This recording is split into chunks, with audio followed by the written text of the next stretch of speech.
We'll take some questions for the board now. Beryl on Instagram says, is it a bike for newbies? Well, Beryl, no. What weighs a smidgen less than a Moto e-bike, packs 221 metres of torque and 165 brake horsepower into a 2.5 litre triple? The all-new Triumph Rocket 3.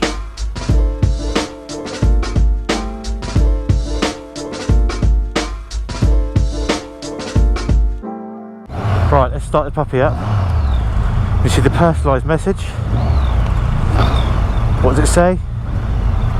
Good morning, sexy bastard. Oh yeah. Well, I'm very excited about this bike. You know, it's something different, it's something big, it's something bold. Come on then, you pissant. Fucking hell.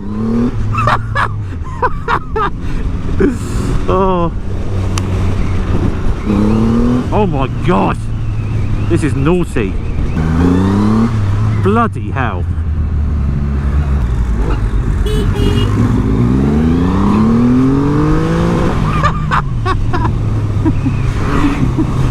Now, I've started off on the GT. I was given it, I didn't choose it. I'd rather have the R, that's a bit more me. There's not a lot different, the GT's a bit heavier. Bloody hell, this thing, she handles as well. Yeah, I started off on the GT, it's a bit heavier, it's got a few more bits on it, fly screen, etc, etc. And the riding position is far more relaxed. It's a little bit too cruisery for me. Yeah, it doesn't feel heavy. It's quite flickable, quite intuitive. It's already making me feel at ease, not quite elbow down. Oh my god, that is instant. You get a kind of strange extension when you open the gas up. You'll see it if Boothie does it in front. People assume or presume that a shock squats on acceleration. It doesn't, it goes the opposite. Get a bit of the old Moto Guzzi kind of side swipe when you open the throttle. Nothing too bad. The whole bike sort of shimmies to the right.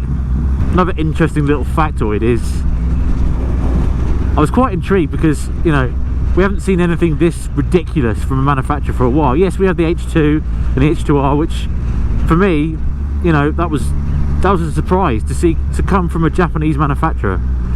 You know, usually so reserved, and then they wheel out the H2R. It was impressive. But no, I was chatting to the Triumph guys last night, the engineers, and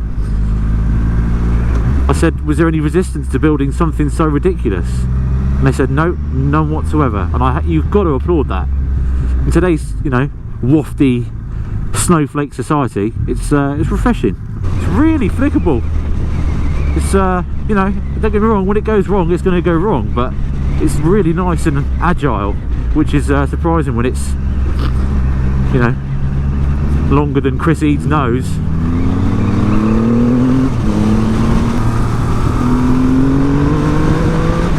Yeah, I can already tell it's not really worth going past kind of $5 grand. The last couple of thousand revs are pointless. Whoa, yeah, you got to you just got to wind your neck in a bit, Fagan. Come on. Stop's okay. It's just you definitely can feel its weight when you're braking hard. I think the only slightly disappointing thing so far is its noise. It's very quiet. You know, usually we associate the triple with a, you know, when it's screaming its tits off at the top end, and of course this hasn't got a top end. It's more of a beefcake. There's nothing angry about this bike. There's nothing overwhelming or scary. You know, it's the throttle's smooth.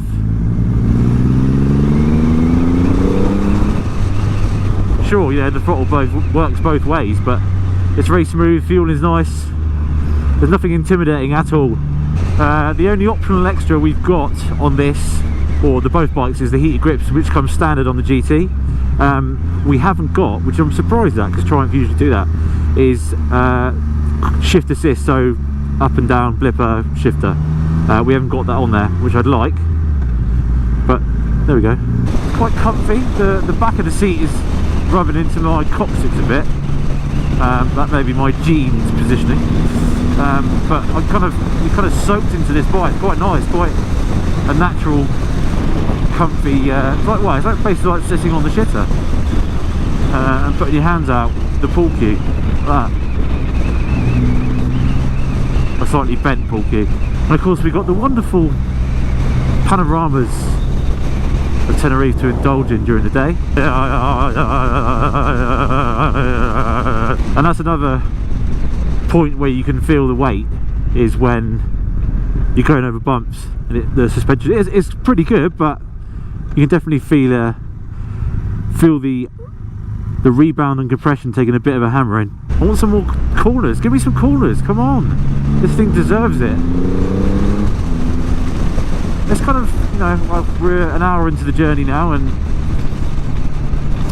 it's a bit more sedate than I was expecting, and probably more sedate than I would have liked. Here we go, come on. Definitely likes turning on the throttle, so if you're going to tip into a corner, don't just load the front. Definitely likes a bit of throttle to ease around, Captain, you know. It's such a beautiful island, and you know, I really do recommend coming here to ride a bike. Even if you don't bring your own, there's plenty of hire companies, but it really is a giant pile of death waiting. You know, if something goes wrong, you're just asking, basically you're just asking for a big pint of death around the corner. There we go. Oh lovely, I just turned around this corner. Oh, I lost the front. Oh, can I have a pint of death please? Sure. 1 pint of death coming up, sir. But that's obviously, I don't want to, you know, be all negative. I'm just saying, hey you bastard. Hey, another pint of death please, Nige.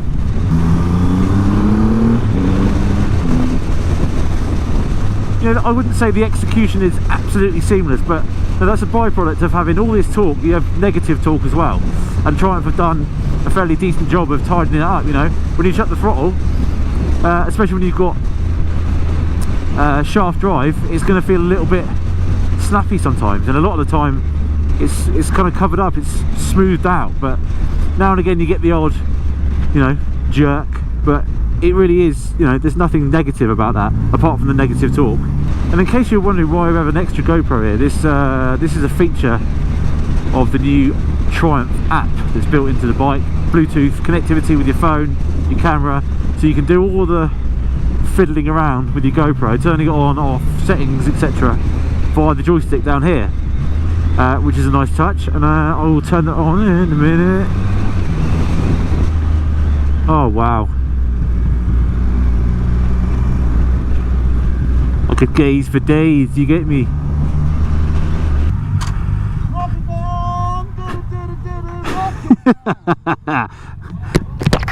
Rocket band! And I think it's gonna be a long, long time.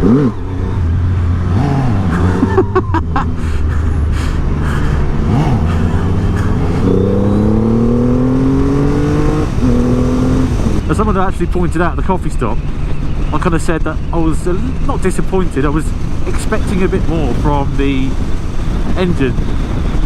And the fact is, we're over 2,300 meters up, which is something like 7,000 foot, and according to my maths, you're losing around about 20% power being sapped by the altitude, so it could make sense. So I'm looking forward to getting back down nearer the sea so we can try it out. But holy moly, that is it's not a view you see every day. Right, let's have it.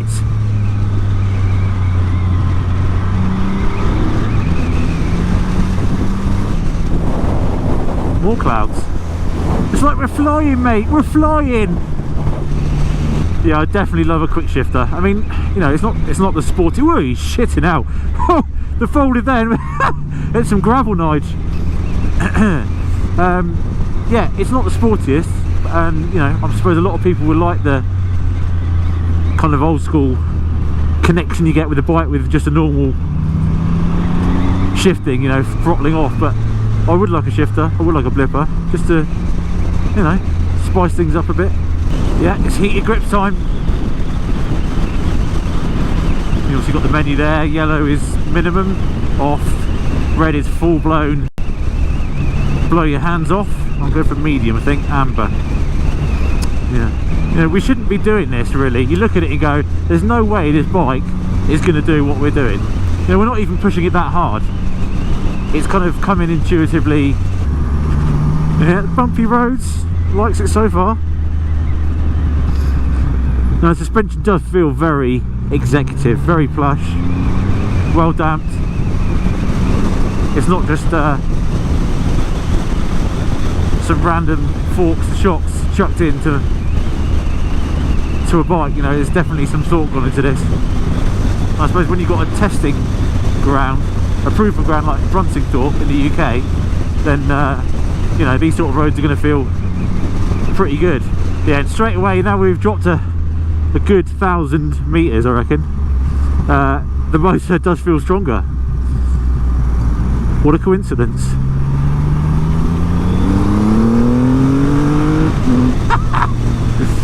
Yeah, it's definitely not scary fast, it's giggly fast.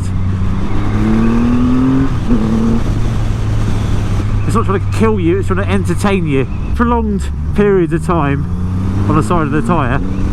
I mean, yeah, sure, you can tell it's a bloody 300 kilo bike, but it's there's nothing, absolutely nothing wrong with it at all. You know, it's not making noise, it's not height the revs, but it's, I'll tell you what, a well-ridden one of these would keep up with a lot of stuff, that's for sure. We are up a mountain, beautiful views. Thought it'd be a good time to talk about a bit of a run around, bit of a front to back of the new Rocket 3. Now we've got the R here, the GT is just over there out of my view, but this for me is, this is my pick of the bunch. Nice colour, better riding position, a bit more sporty, a bit more aggressive. When you consider it weighs 290 kilograms, you need decent brakes. We've got Brembo Stylimer calipers. Front, we've got some hefty old Showa forks, adjustable for rebound and compression. So in terms of electronics then, when you consider this makes 221 newton meters of torque, 165 horsepower claimed, there has to be some kind of electronical intervention and assistance. So the creme de la creme is a 6-axis IMU, and that controls everything. We've got adaptive cornering ABS, adaptive traction control, so that takes into consideration lean angle, throttle, gear, speed, etc., and works out if you need some assistance. Because, you know, let's face it, this ain't gonna take much effort to spin up. All you need is a little bit of a crack of the throttle and on the side of the tyre, and you will be sliding like Marco Melandri. We also have 4 riding modes: Rider, Rain, Road and Sport. There's hill hold control, cruise control. We've got USB connectors in the front, one under the seat. There is keyless ignition, which is not ideal, but for this sort of bike kind of suits it. The whole bike itself is 40 kilograms lighter than the old model. Now that was a proper old heifer. So the engine itself then, 2.5 litre triple treat. That is again all new. We've got an all new Helical gearbox and an 18 litre tank, despite this monstrous thing, it's only 18 litres. And for those interested in seat height, this R is 773mm, nice and low, and the GT is 750. And now, this is what I'm excited about. This is it for me. Look at that. So much naughtier, so much better looking than the GT. Me and Boovie are swapped. Cheers, Boovie. Love the wheels, the styling's better. Less old man, I think. Lovely. Oh, that's not very nice, Boovie. Oh yes, I like this. This is it. More aggressive, more sporty, more over the front end. Got to remember they've got the TC off.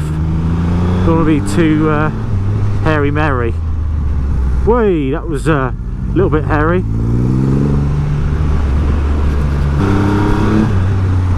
I mean, there's nothing in it. I can't tell that this weighs 3 kilograms less than the GT. They've got exactly the same everything else. You know, there's no discernible difference apart from that riding position. the weird sort of rubbing that you get with the GT, or I got with the GT around the coccyx area, has vanished on this, because you're sort of pitched over the front wheel, so you're not sat back, you're not as relaxed, therefore the coccyx isn't on the pad, so therefore it isn't rubbing.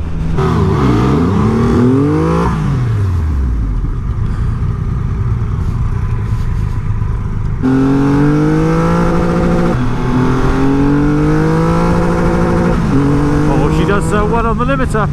She does sound well, boy.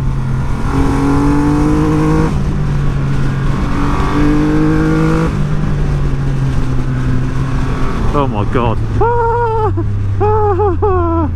And here we are in the Park Natural in Tenerife, literally riding through the cloud. Stunning views, slightly ruined by the cloud, but wonderful, majestic nonetheless. Wow, wow. Oh man. Can't get it to spin, there's so much grip.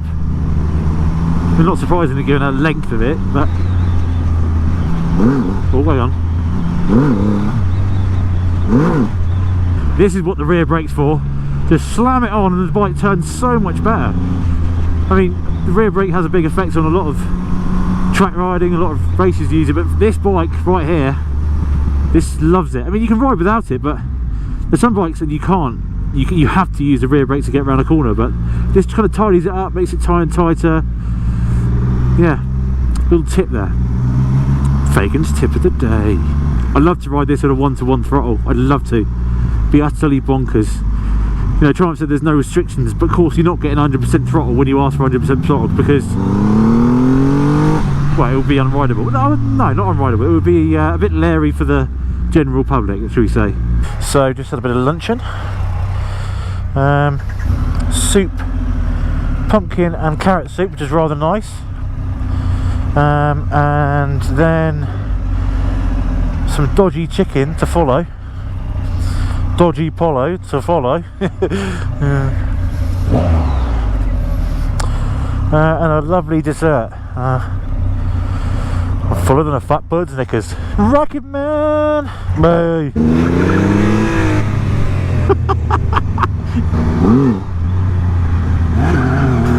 There's Michael Niblett, ex-racer. That's a hero of mine, racing he was. Absolute legend.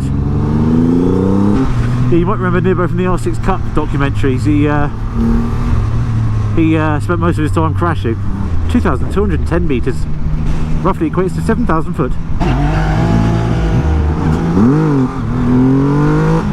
So we're playing the fuel game. We've got 20 kilometres range left, and I think we've got about 30 kilometres actual distance to cover. I do love playing the fuel game. Well, that's boring. We made it to the petrol station. Let's see how much we can get in this puppy. Oh god.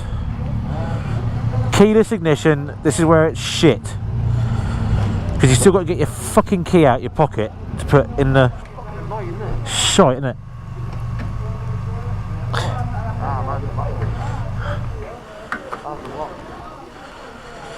Oh, so it's mine. Boy, I've got 14 litres in the old girl. So 4 litres left in the tank. I reckon it's a bit pessimistic, this Hujima flopper. I'll tell you what, the difference in power is quite remarkable between up there and down here. You know, you couldn't really do wheelies down there, right there. And now she wants to launch for breakfast. I mean, you've got to be Kevin Carmichael or Buddy McConnell to stunt this thing, but still. Well, that's it. Thank you, Rocket. Nothing out the ordinary, nothing blew my back doors off, but what a bike. Very unique. That's time for a beer. La cerveza. So then, it's the morning after, the day before, and we burn roughly around 18 litres of fuel on the new Rocket 3. Now, what have we learned? Well, let me just start by saying I'm bored of people saying, oh, that's not my thing, I don't like the look of it. I'm not talking about the Rocket, I'm talking about every single bike. I don't care. We do not care what you think of the looks. Utterly subjective. My job, our job, is to review the bikes objectively, and that is what we're doing. So, you know, it might not be my cup of tea, that bike might not be my cup of tea, but we're still reviewing them. Anyway, so what have we learned about the Rocket 3 then? Well, it's safe to say, as I said before, it's not the animal that I was expecting. You know, you've got this hype surrounding the biggest capacity bike, the most torque ever on a production motorcycle, and you get on it, and yet you think, I mean, don't get me wrong, it is fast. It is so fast. I think the thing that surprised me is just how smooth it is. And again, when you've got that negative torque and when you close the throttle, everything is tidied up beautifully by the electronics. I still would love to ride one to one, because it would be an absolute riot. I'm not saying that it's been dulled down too much. Again, I know I'm obviously an experienced rider. For people that jump on this, they're going to jump on it and go, wow, like I did first of all. But the point is, it's not the absolute riotous, but it's not the riotous monster I was expecting. And as a byproduct of that, I think what also surprised me was just how easy it is to ride. It's so smooth, so fluid. You know, it weighs 290 kilos. That is insane, but you never feel it. Yes, you feel it. Okay, the only time you do feel it is when you're pushing it around, and occasionally when you get a bit of a panic brake on and all that weight goes to the front. But other than that, you never feel it. And again, the suspension, I can't stress enough just how exceptional that damping is. You know, you've got that weight and you've got the kind of idiosyncrasies that go with a bike like this. The way it smooths out roads and covers bump and masks dodgy surfaces really is one of the surprises of the bikes. Now, one of the pre-ride most frequently asked questions was, how does it compare to a Diavel? Well, it's safe to say in a straight line, over a distance, the Diavel would munch it, because it's not, you know, despite all this torque and the larger capacity figures, it's not, you know, once it gets past 4 or 5 grand, it runs out of puff and you're constantly changing gears. And I think the Diavel is derived from a superbike engine, so it's gonna take a lot of beating and it will disappear into a distance. However, in the corners, despite the weight, this thing will still hustle a Diavel. You'll be surprised, if you're thinking of buying a Diavel or you're weighing up the two, you get on this and you'll be surprised by just how well it handles. And I've got to say, I've never ridden a bike on a launch like this that gets this much attention. You know, it's wacky, it's weird, it's crazy, and it's exactly what it should be. And, you know, we were riding around the island stopping, and every person, you know, it's not, you know, you ride around on a Panigale V4 and people go, oh yeah, that's nice. This thing gets the crowd around you, you know, no matter what you think of it, it's a striking bike. You know, it might not be a cup of tea, but it is a striking bike, and I love what they've done with it. Me personally, I like the look of it. I genuinely like the look of it. I love the 20-spoke wheels. I love the big fat rear wheel. I love what they've done with the engine and the sort of hydroform exhaust and everything like that. The one thing I will say though, I mean, the disappointing thing is that sound. You know, it's Euro 5. It's a taste of things to come, and you know, this bike exceeds Euro 5. So whether or not that's something to do with it, but the fact is, as I said before in the vlog, we're used to these screaming Triumphs, we're used to these howling triple treats, and this thing is essentially, it's almost like a car engine, and it's a bit sad to see there's no optional extra in the accessory list at the moment. But I'll tell you what, this thing with a nice open can or a couple of nice open cans, it will finish the bike, it will make it a bit more involving, a bit more raspy, and I think that's what's missing at the moment for me. So the price then, you probably know this already, but the R is £19,500, and the GT, with its extra touring comfort and heated grips, etc., and more adjustability in the footrest, that is £19,200. Now they'll both be available to dealers, certainly the people that have ordered them just before Christmas, but you're more than likely to get them in January. Overall, as I said, it didn't exactly blow my back doors off, but that was the hype, and I guess that could be a good thing because it is so easy to ride. It's still fun, it's still exciting, it's different, it's crazy, it's utterly ridiculous, and yet here it is. We can go out and buy a bike like this, and you have to applaud Triumph for that, really. I think you definitely need to get to a Triumph dealer and ride one, because there is nothing in this world quite like the Rocket 3.